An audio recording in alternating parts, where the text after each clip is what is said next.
नमस्कार दोस्तों, जैसे कि आप सभी को पता लग ही गया होगा कि बीपीएससी टीचर की एक नई वैकेंसी आ गई है। और इस वीडियो में हम बीपीएससी स्कूल टीचर की जो वैकेंसी है इसके लिए जो बिहार सरकार की तरफ से ऑफिशियल नोटिफिकेशन आया है उसको देखेंगे और जानेंगे कि नोटिफिकेशन की एक एक बातें जो हर उस स्टूडेंट्स को जाननी चाहिए जो बीपीएससी टीचर के लिए अप्लाई कर रहे हैं। तो चलिए इस वीडियो में हम इसी को समझने का प्रयास करते हैं कि नोटिफिकेशन एग्ज़ाम के बारे में क्या बता रहा है।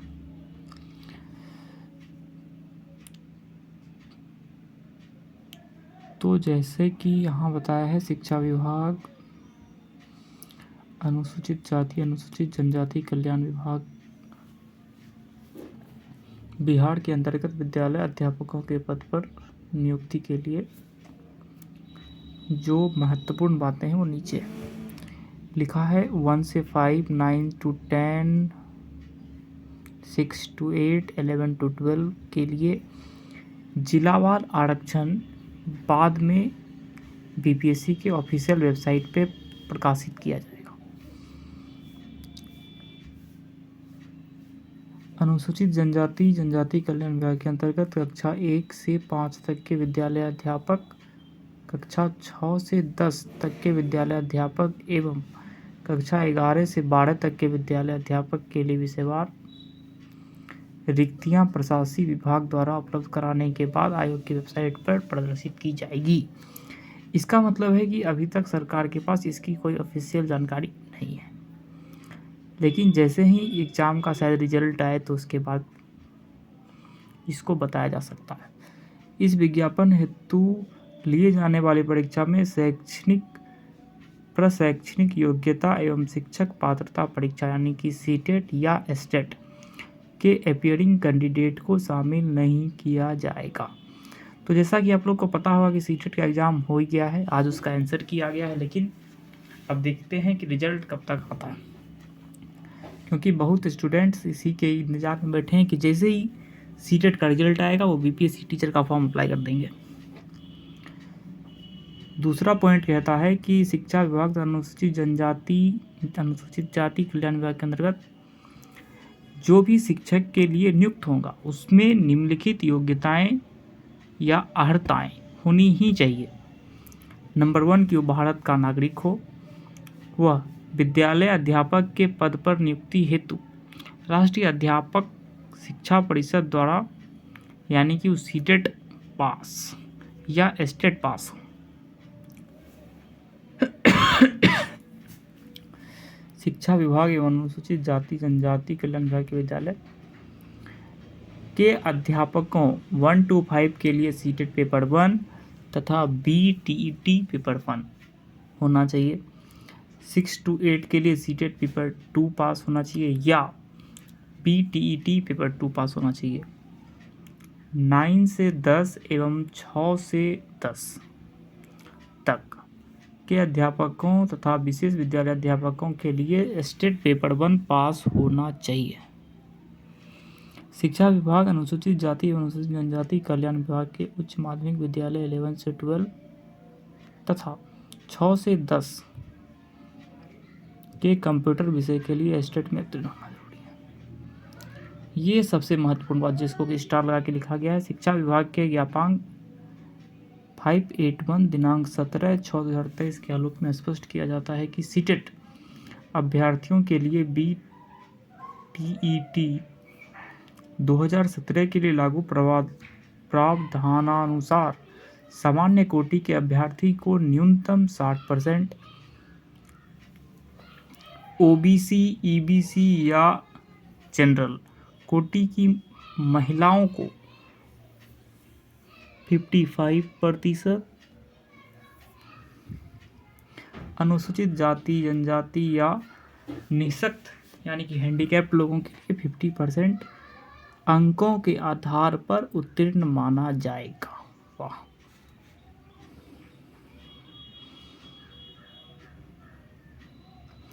अब ये जो है मतलब सब्जेक्ट के हिसाब से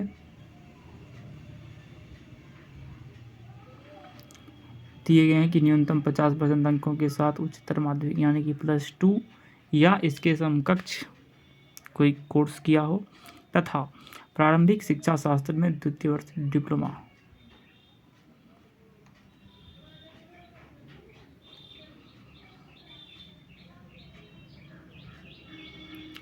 महत्वपूर्ण बातें। नोट: शिक्षा विभाग बिहार के पत्रांक दिनांक 7/11 में NIOS द्वारा प्रदत्त 18 महीने के DLED की उपाधि मान्य नहीं होगी। यानी कि जो कोई भी 1.5 साल के DLED का कोर्स किए हैं उसको इस एग्जाम में बैठने नहीं दिया जाएगा। नियुक्ति हेतु न्यूनतम शैक्षणिक एवं प्रशैक्षणिक अर्हता होनी चाहिए। स्नातक और प्रारंभिक शिक्षा में द्वितीय वर्ष डिप्लोमा हो। कम से कम 50% के साथ ग्रेजुएशन या पोस्ट ग्रेजुएशन हो तथा B.Ed किया होना चाहिए। तो चलो ये सब तो ठीक बात है।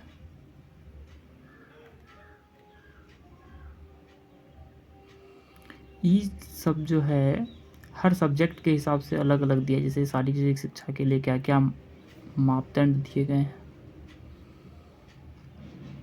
ललित कला के लिए क्या है, नृत्य कला के लिए क्या है। हम लोग वो देखने का प्रयास करते हैं कि मतलब जो जनरल बातें हैं जो सब पे लागू है।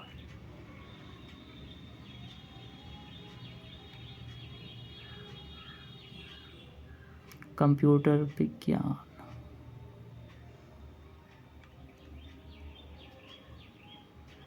विद्यालय अध्यापक के पद पर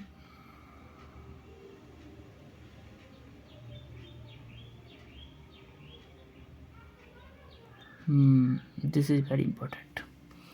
विद्यालय अध्यापक के पद पर नियुक्ति के लिए मतलब इस पोस्ट पे नियुक्ति के लिए शैक्षणिक एवं प्रशैक्षणिक प्रमाण पत्र की मान्यता से संबंधित उपबंध केंद्र अथवा किसी राज्य सरकार द्वारा स्थापित बोर्ड से निर्गत मैट्रिक यानी कि 10th अथवा समकक्ष एवं इंटरमीडिएट अथवा समकक्ष का प्रमाण पत्र मान्य होगा। ठीक है। केंद्र अथवा राज्य सरकार के अधिनियम से गठित विश्वविद्यालय या विश्वविद्यालय अनुदान आयोग से मान्यता प्राप्त। मतलब मुद्दा की बात यह है कि 10th 12th और ग्रेजुएशन और पोस्ट ग्रेजुएशन का मार्कशीट जो कि किसी भी केंद्र सरकार या राज्य सरकार से निर्गत हो उसको वैलिड मानेगा। इसमें लिखा है कि मौलाना मजहरूल हक अरबी एवं फारसी विद्यालय की उपाधि सिर्फ उर्दू फारसी उनके समतुल्य मानी जाएगी। ये है तीसरा पॉइंट, सबसे इम्पोर्टेंट। आयु सीमा: सभी पदों पर नियुक्ति के लिए न्यूनतम एवं अधिकतम उम्र सीमा के लिए कट ऑफ तिथि 1/8/2023। मतलब कि अगर मैक्सिमम एज भी किसी को कैलकुलेट करना है तो उसका 1 अगस्त 2023 से ही किया जाएगा, और चाहे उसका न्यूनतम आयु मतलब मिनिमम एज जो कि यहाँ पे आगे लिखा होगा,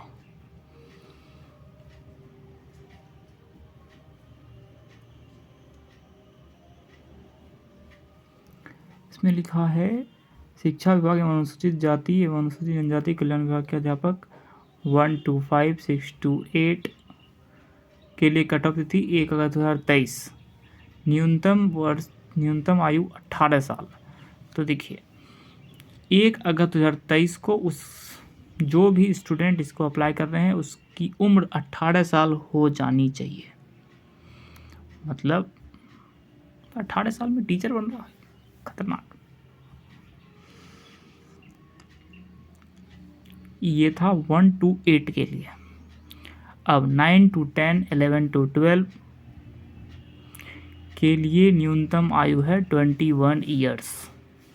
तो देखिए मिनिमम एज चाहे मैक्सिमम एज कैलकुलेट होगा सिर्फ 1 अगस्त 2023 के स्टेट से। मैक्सिमम एज है जनरल पुरुष 37 ईयर्स, OBC EBC एवं जनरल महिला कैंडिडेट 40 ईयर्स, SC/ST पुरुष एवं महिला 42 ईयर्स। वार्धक्य सेवानिवृत्त मतलब कोई भी जैसे पुलिस में है सेवानिवृत्त हो, उसकी आयु 60 वर्ष निर्धारित है। ये महत्वपूर्ण सूचना अनुसूचित जाति एवं अनुसूचित जनजाति कल्याण विभाग के विद्यालय अध्यापक कार्मिक मुद्दा का बात कहाँ है। जो 3 वर्ष की निरंतर सेवा पूर्ण मतलब कोई भी सरकारी सेवक जो 3 वर्ष की निरंतर सेवा पूर्ण कर चुका है को उससे उच्च वेतनमान की सेवा में जाने के लिए 5 वर्ष की छूट अनुमान्य है। मतलब अगर कोई भी व्यक्ति जो 1800 ग्रेड पे की जॉब करता है और वह अगर 2400 के ग्रेड पे या 2100 ग्रेड पे में जाने के लिए अप्लाई करता है तो उसको 5 साल की छूट दी जाएगी। चयन प्रक्रिया लिखित परीक्षा वस्तुनिष्ठ प्रश्न के आधार पर होगा। लिखित परीक्षा के परीक्षा संरचना एवं पाठ्यक्रम निम्नलिखित है। अच्छा जी,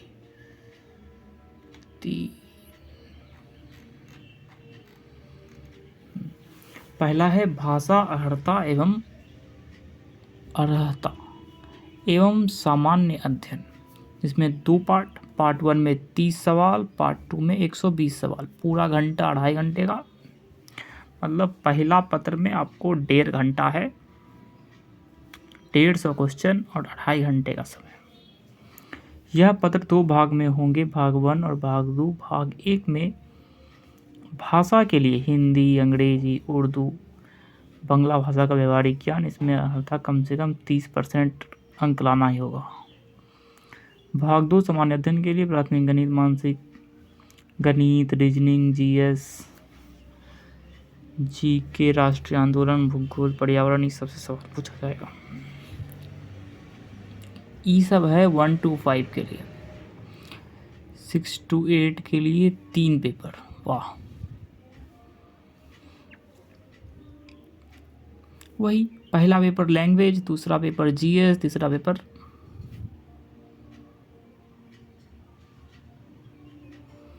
जो उसका मेन पेपर है वो वाला,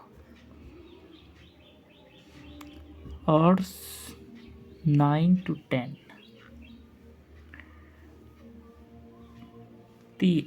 पहला पार्ट में 30 सवाल, दूसरा पार्ट में 40 सवाल, तीसरा पार्ट में 80 सवाल, मतलब टोटल 150, 2.5 घंटे का समय। सब तो ठीक है। शिक्षा विभाग अनुसूचित जाति और अनुसूचित जनजाति कल्याण विभाग के अंतर्गत विद्यालय अध्यापकों की मेगा सूची का निर्धारण करेगा।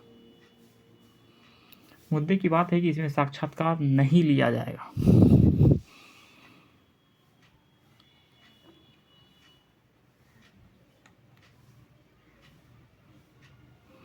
और जो कोई भी खुद के लिए आरक्षण का दावा नहीं करेगा उसको आरक्षण का लाभ नहीं दिया जाएगा। सही बात है। पिछड़ा वर्ग एवं अत्यंत पिछड़ा वर्ग के उम्मीदवार को क्रिमिलेयर रहित प्रमाण पत्र जमा करना अनिवार्य होगा। देख ले बाबू, ये होना बहुत जरूरी है।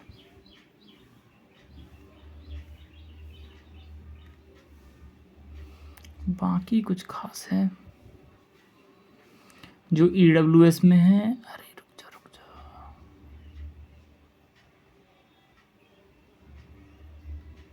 This is important. सभी वांछित प्रमाण पत्र तथा शैक्षणिक योग्यता, शिक्षा,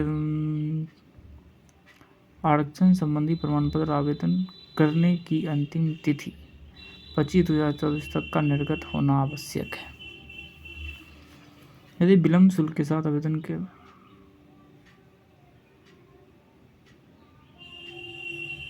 अच्छा, मतलब कि आपका सर्टिफिकेट 25 फरवरी 2024 तक या उसके पहले का ही बना हुआ होना चाहिए, उसके बाद का सर्टिफिकेट वैलिड नहीं होगा। ऑनलाइन आवेदन के क्रम में अभ्यर्थियों के कतिपय सूचना सिर्फ डाटाबेस संग्रहित करने हेतु ली जाती है। उस सूचना में संबंधित किसी प्रकार का छूट आयोग द्वारा किसी भी समय मांगे जाने पर अभ्यर्थियों को सक्षम प्राधिकार निर्गत निम्नलिखित प्रमाण पत्रों की मूल प्रति सत्यापन हेतु प्रस्तुत करना होगा। ठीक है, मैट्रिक का प्रमाण पत्र जन्मतिथि के लिए, शैक्षणिक प्रशैक्षणिक, ठीक है, मतलब 12th ग्रेजुएशन या बीएड सबका ओरिजिनल सर्टिफिकेट या मार्कशीट है उसको दिखाना पड़ेगा। पिछड़ा वर्ग अत्यंत पिछड़ा वर्ग के उम्मीदवार के लिए कृमि लेयर रहित प्रमाण पत्र, महिला उम्मीदवारों के लिए पिता के नाम एवं पता से। अच्छा, महिलाओं का ओबीसी जाति सर्टिफिकेट पिता के एड्रेस से होना चाहिए। ईडब्ल्यूएस का दावा करने वाले आवेदक बिहार राज्य की अधिसूचना संख्या 2622 दिनांक 26 फरवरी 2019 के आलोक में, ठीक है, प्रमाण पत्र की जांच, अरे सब सही बच्चा आजकल कोई जांच नहीं हुआ। अभ्यर्थियों को प्रत्येक वर्ग के अनुसार अनुसूचित जाति एवं जनजाति कल्याण विभाग के लिए अलग से परीक्षा शुल्क जमा करने की कोई आवश्यकता नहीं है। सामान्य अभ्यर्थी के लिए 750, SC/ST के लिए 200, सभी महिलाओं के लिए 200।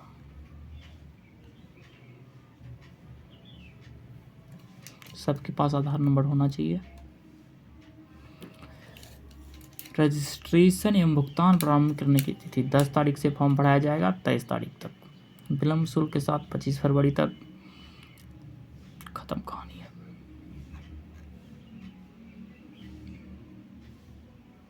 इंटरनेट एवं बैंकिंग व्यवधान के लिए आयोग उत्तरदायी नहीं होगा। ठीक है,